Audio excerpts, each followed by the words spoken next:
നന്നായിട്ട് എന്ത് ചെയ്യുക, ഒന്ന് ഇളക്കി കൊടുക്കാം.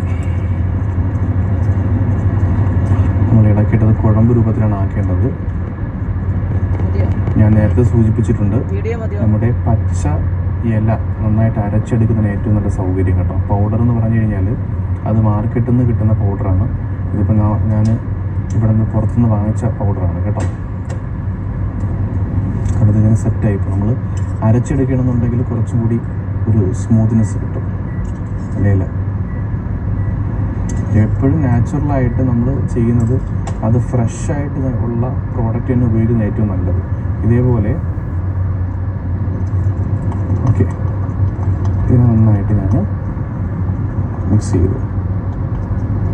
ഓക്കെ, മൈലാഞ്ചിയും മഞ്ഞൾപ്പൊടിയും നാരങ്ങ നീരിൽ ഇതേപോലെ ഇങ്ങനെ നന്നായിട്ട് മിക്സ് ചെയ്തിട്ട് നമ്മുടെ വിരൽ ഏത് വിരലിലാണോ, അപ്പോൾ കാലിൻ്റെ വിരലാണെന്നുണ്ടെങ്കിൽ ഞാൻ നേരത്തെ ഇത് ചെറിയൊരു ബൗളാണ് കാണിച്ചത്. വലിയ കുറച്ചും കൂടെ ബേസിൻ എടുത്തിട്ട് ആ ഒരു ബേസിനിൽ കുറച്ച് ഹോട്ട് വാട്ടറും ഈ പറഞ്ഞ പോലെ സോഡാപ്പൊടിയും സോൾട്ടും കൂടെ മിക്സ് ചെയ്തിട്ട് കാല് മുക്കി വെക്കണം കേട്ടോ. കാലിൻ്റെ വിരൽ മുങ്ങി നിൽക്കുന്ന രൂപത്തിൽ. ഇതിപ്പോൾ ഓൾറെഡി കുടമ്പ് രൂപത്തിലായിട്ടുണ്ട്. ഓക്കെ, അപ്പോൾ നമ്മൾ ഈ മരുന്നാണ് നമ്മുടെ വിരലിൽ, എക്സാമ്പിൾ ഇപ്പോൾ എൻ്റെ ഈ ഒരു വിരലാണെന്നുണ്ടെങ്കിൽ ആ വിരലിൽ മൊത്തത്തിലായിട്ട് നമ്മൾ എന്ത് ചെയ്യുക, അപ്ലൈ ചെയ്യും. ഇതേപോലെ കണ്ടോ,